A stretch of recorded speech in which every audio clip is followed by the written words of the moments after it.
Selamat pagi, selamat sejahtera bagi kita semua.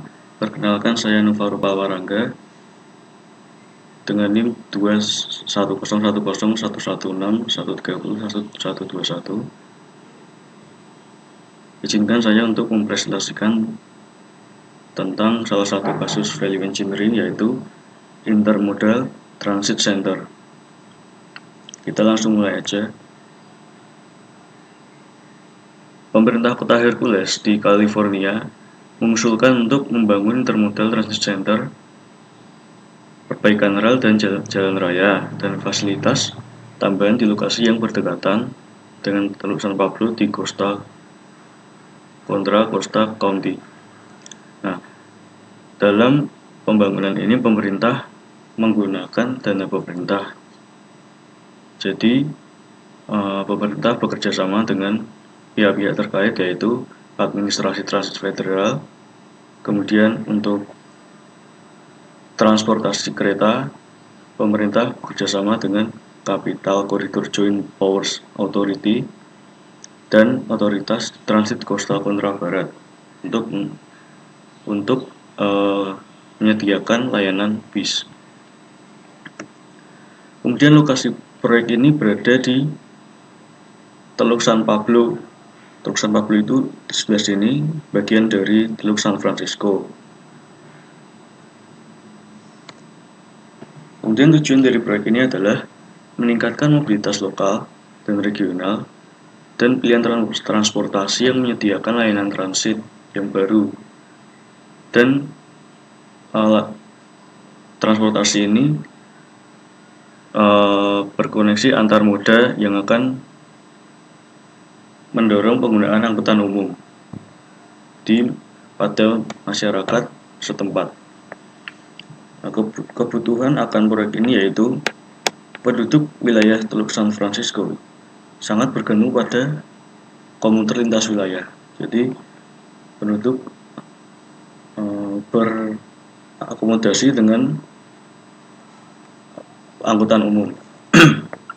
Kemudian kemacetan lalu lintas yang terus meningkat, yang mempengaruhi penduduk setempat dan meningkatkan biaya ekonomi serta lingkungan juga. Yang ketiga, tingkat kemacetan ini yang diprediksi akan meningkat di masa mendatang akan disebabkan oleh meningkatnya populasi dan lapangan kerja di wilayah Teluk San Francisco. Nah, dalam proyek ini yang diusulkan adalah akses pejalan kaki ke jalur Union Pacific Railroad, kemudian jalan raya yang diperpanjang untuk mencapai ITC itu sendiri, kemudian John Muir Parkway yang akan diperpanjang sebagai bagian dari proyek, dan 2 jembatan baru yang dibangun di atas Sungai Refugio. Kemudian meningkatkan operasi jalur kereta api. Lalu jembatan kereta api di atas Sungai Refugio juga, dan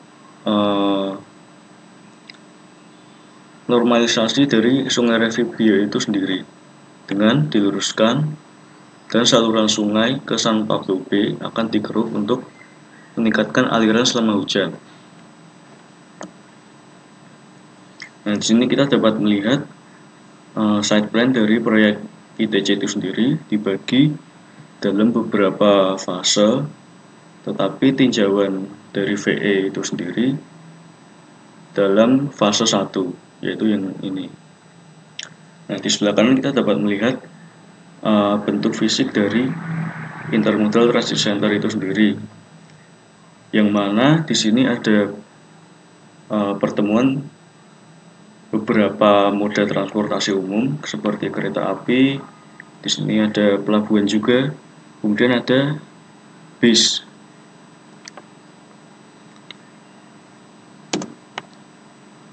Lalu di situs atau tempat yang dijadikan proyek Intermodal Transit Center itu sendiri mempunyai sejarah Yang pertama pada tahun 1881 di tempat itu sebagai Hercules Powder Company, yaitu sebuah pabrik bahan peledak sejak Perang Dunia Kedua. Kemudian pada tahun 1964 berubah menjadi Hercules Incorporated. Tidak lagi menjadi produksi bahan peledak, tetapi pupuk kimia. Lalu 1977 operasi pupuk dan fasilitasnya ditutup. Tahun 1979 dibeli oleh Hercules Properties dan menjalani perbaikan selama tahun 1980-an. Nah, tempat itu dijadikan sebagai komersial perumahan dan lingkungan. Nah, di sini tampak dari Hercules Powder Company, sebuah pabrik bahan peledak pada saat Perang Dunia Kedua.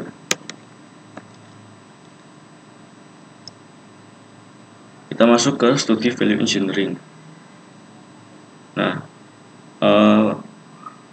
studi VE ini sendiri difokuskan pada fase 1 dari proyek ITC yang dilangsungkan selama 30 Maret sampai 2 April 2010. Nah, tim VE ini meninjau penghematan biaya dengan tujuan dan sasaran proyek. Tim VE dipimpin oleh Ken Smith PE, spesialis nilai bersertifikat, dan terdiri dari insinyur dan arsitek profesional yang lain yang berkualifikasi.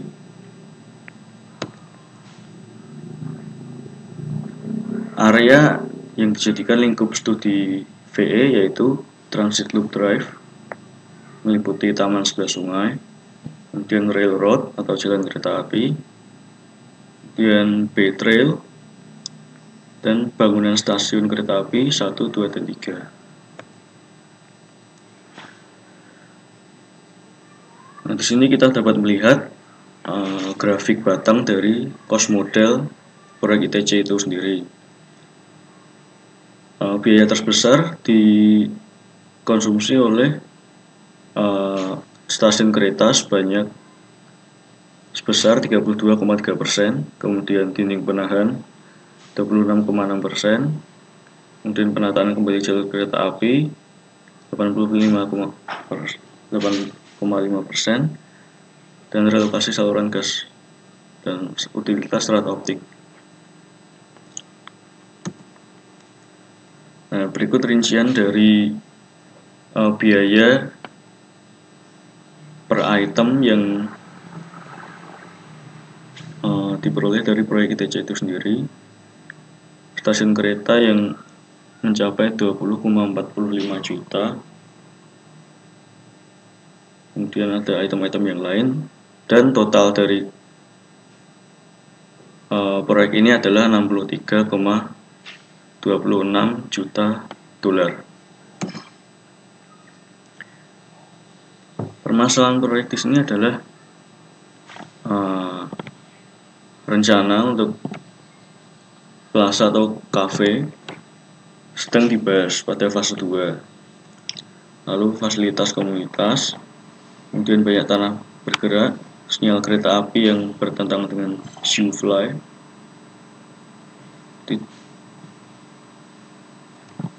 tetapi tidak ada masalah drainase yang terlihat karena kelebihan biaya tambahan.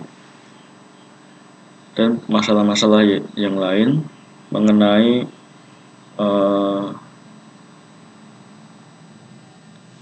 item-item atau perbaikan-perbaikan di wilayah itu. Kemudian kita masuk ke dalam rekomendasi VE dari tim VE sendiri. Yang pertama yaitu penataan kembali jalan kereta api. Nah, itu untuk menyelaraskan kembali 2 jalur utama. Nah, tetapi trek ketiga itu diutamakan karena mengimbangi dan mengurangi dampak operasional terkait halte stasiun dan pengecualian dari trek.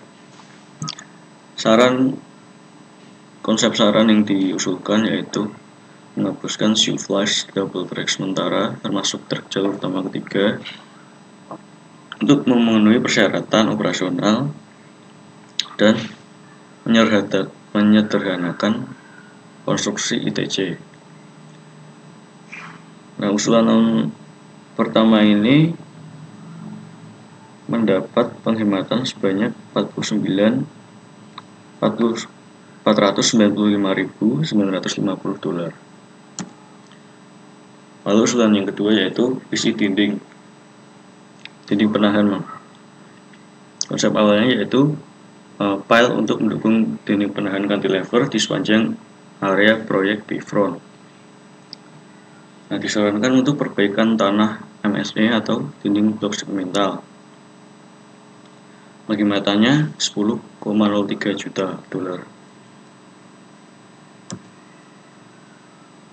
Lalu yang ketiga, dinding pendek di sepanjang promenade atau akses pejalan kaki. Konsep awalnya yaitu akses pejalan kaki yang lebar di tempat transit untuk mengakomodasi pemuatan pembongkaran lalu lintas betrail dan jalan kaki yang berkelok. Jadi konsep awalnya promenade-nya atau akses pejalan kakinya panjang dengan dua usulan awal. Lalu yang disarankan adalah mengurangi lebar bagian atasnya, kemudian menambahkan tangga. Jadi di bagian sini dekat dinding penahan itu diberi ruang sedikit untuk mengurangi dinding penahan di sini dan mengurangi elevasi dari tanah itu. Jadi memiliki penghematan 0,04 juta dolar. Yang keempat yaitu peron atau platform. Konsep awalnya menggunakan slab beton tuang atau jor dengan lebar 35 dan ketebalan 10 mili. Disarankan menggunakan beton tuang pasca tegang 10 mili atau beton precast dengan topping pada 2 balok kelas grade beams untuk mengontrol penurunan dari retak. Penghematannya sebesar 0,6 juta. Kemudian yang kelima, perbaikan pagar pembatas pejalan kaki. Konsep awalnya pagar pembatas itu guardrail tingginya 42 cm. Kemudian disarankan ada dua, yaitu opsi A dan opsi B. Yang pertama, pagar pembatas kaca dengan pagar pembatas kabel baja tingginya sama. Kemudian yang kedua, pelebaran tanjakan untuk menghilangkan celah antara tanjakan tepi dan struktur, menghilangkan kaca atau pagar pembatas, memperlebar tanjakan untuk menghilangkan celah antara tanjakan tepi dan struktur. Penghematannya sebesar 0,48 juta. Dan yang keenam, pengurangan turbin angin. Konsep awalnya 12 turbin angin. Disarankan pilihan A 10 turbin angin dan pilihan B 8 turbin angin. Mempunyai biaya penghematan 0,16 juta dolar dengan opsi pilihan B yaitu 8 turbin angin. Yang ketujuh, konstruksi stasiun rangka brace. Konsep awalnya menggunakan sistem rangka pemikul momen untuk menahan muatan lateral, dan konsep yang disarankan yaitu menggunakan bracing frame untuk diraket menjadi modul yang dapat diangkut ke tempatnya dalam satu bagian untuk mempercepat konstruksi. Biayanya penghematan sebesar 0,36 juta dolar. Nah, dari ketujuh saran dari value engineering didapatkan persentase total savings terhadap biaya total, yaitu dengan saving total 12.165.950 dolar dibagi total biaya proyek 63.260.000 dolar dikali 100%, yaitu sebesar 19,23%. Baik, terima kasih atas perhatiannya.